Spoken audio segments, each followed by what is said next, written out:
प्रस्तावना प्रस्तावना का जो विचार है वो किस देश से लिया गया था? प्रस्तावना का विचार लिया गया था अमेरिका देश से ये प्रस्ताव लिया गया था। इसकी भाषा, प्रस्तावना की जो भाषा है वो कहाँ से ली गई थी? प्रस्तावना की भाषा ली गई थी ऑस्ट्रेलिया से। और स्वतंत्र, समता, बंधुत्व ये लिया गया था फ्रांस से। और सामाजिक, राजनीतिक, आर्थिक न्याय जो अवस्था ली गई थी ये प्रस्तावना में, ये रूस से ली गई थी। और विविध रूप जो है, प्रस्तावना का जो विविध रूप है वो अपरिवर्तनीय है। अपरिवर्तनीय है क्योंकि प्रस्तावना में लिखी गई बातें न्यायालय लागू नहीं कर सकता, इसलिए अपरिवर्तनीय है। और एक केस था इसमें, बेरू बारू केस, जो 1960 में हुआ था। प्रस्तावना संविधान का भाग नहीं है।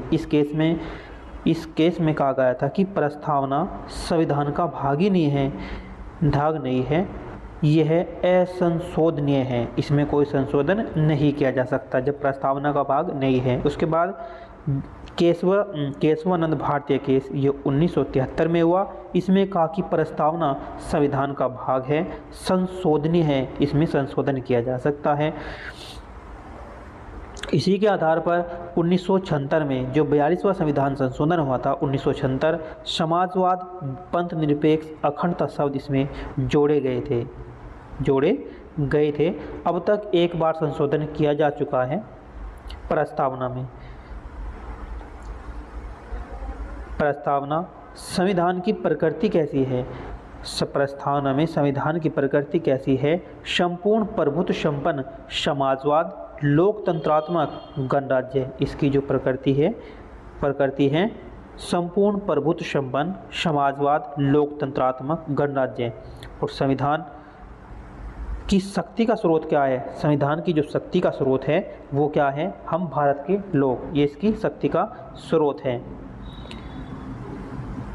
संविधान के उद्देश्य, इसमें जो उद्देश्य है, न्याय 3 प्रकार के हैं। 3 प्रकार के न्याय हैं, सामाजिक न्याय, आर्थिक न्याय, राजनैतिक न्याय।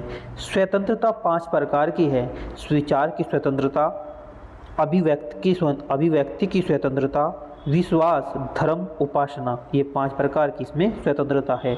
2 प्रकार की क्षमता है, प्रतिष्ठा, अवसर, बंधुत्व, एक प्रकार जो देश की एकता और अखंडता के लिए बहुत ही जरूरी है।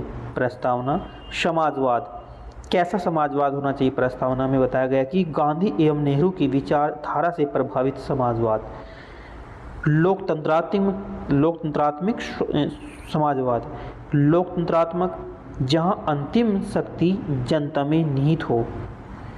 पंथ निरपेक्ष बोलते हैं जिसका अपना कोई राजकीय धर्म नहीं होता और राज्य सभी धर्मों के साथ समान व्यवहार करता है। प्रस्तावना, गणराज्य, ऐसा देश जिसका राष्ट्रीय अध्यक्ष, गणराज्य का मतलब है ऐसा देश जिसका राष्ट्रीय अध्यक्ष वंशानुगत रूप से नहीं बल्कि प्रत्यक्ष और अप्रत्यक्ष रूप से निर्वाचित होता है। नागरिक सभी पद पर आसीन होने के लिए योग्य होते हैं। संपूर्ण प्रभुत्व संपन्न का मतलब है ऐसा देश जो आंतरिक और बाह्य निर्णय लेने की सर्वोच्च शक्ति अपने पास रखता हो, उसे बोलते हैं संपूर्ण प्रभुत्व संपन्न। प्रस्तावना के बारे में कथन किए गए थे कि प्रस्तावना संविधान का परिचय पत्र है, ये पालकीवाल के द्वारा कहा गया था। और संविधान दीर्घकालीन सपनों का विचार है, ये अल्लादी कृष्ण स्वामी के द्वारा कहा गया। और संविधान का पवित्र दस्तावेज है प्रस्तावना, ये किसके द्वारा कहा गया था? ये डॉक्टर भीमराव अंबेडकर के द्वारा कहा गया। जन्म कुंडली है प्रस्तावना, संविधान की जन्म कुंडली है, ये डॉक्टर के मुंशी के द्वारा कहा गया था। प्रस्तावना का उल्लेख अन्य प्रावधानों में मिलता है, अन्य जो प्रावधान है उसमें भी प्रस्तावना का उल्लेख मिलता है। किसमें मिलता है? राज्य के नीति निर्देशक तत्व में, सामाजिक, आर्थिक, राजनीतिक न्याय और मूल अधिकार में। ये अनुच्छेद 19 में 6 प्रकार की स्वतंत्रता का इसमें उल्लेख है, अनुच्छेद 19 में। प्रस्तावना में संशोधन केवल अनुच्छेद 368 की प्रक्रिया से संभव है, साधारण बहुमत से इसमें संशोधन नहीं किया जा सकता। प्रस्तावना में लिखे गए शब्द सांसद और आरवीएम यानी कि राज्य विधानमंडल के कानून को ओवरराइट नहीं कर सकते। मूल कर्तव्य, देश की एकता और अखंडता को सुनिश्चित करने वाली बंधुत्व की भावना। तो ये थे प्रस्तावना से जुड़े फैक्ट और इससे संबंधित एमसीक्यू हैं। पहला एमसीक्यू इसमें दिया है, निम्नलिखित में से कौन सा धर्मनिरपेक्ष का भारतीय रूप है? भारतीय रूप नहीं है। तो ये मिलान है। बेरूबारू के संग मामला ये 1960 में हुआ। इसमें क्या कहा गया था? इसमें कहा गया था कि प्रस्तावना संविधान का हिस्सा नहीं है। प्रस्तावना संविधान का हिस्सा, प्रस्तावना संविधान का अभिन्न अंग है।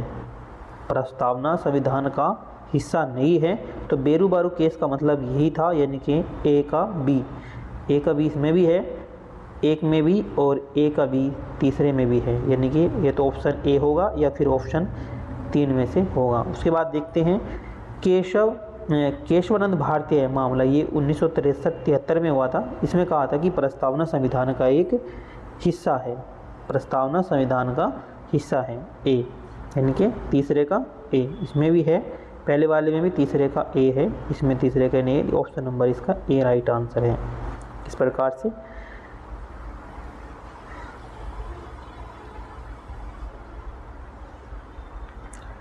नेक्स्ट, निम्नलिखित में कौन सा शब्द भारत संविधान की उद्देशिका में नहीं है?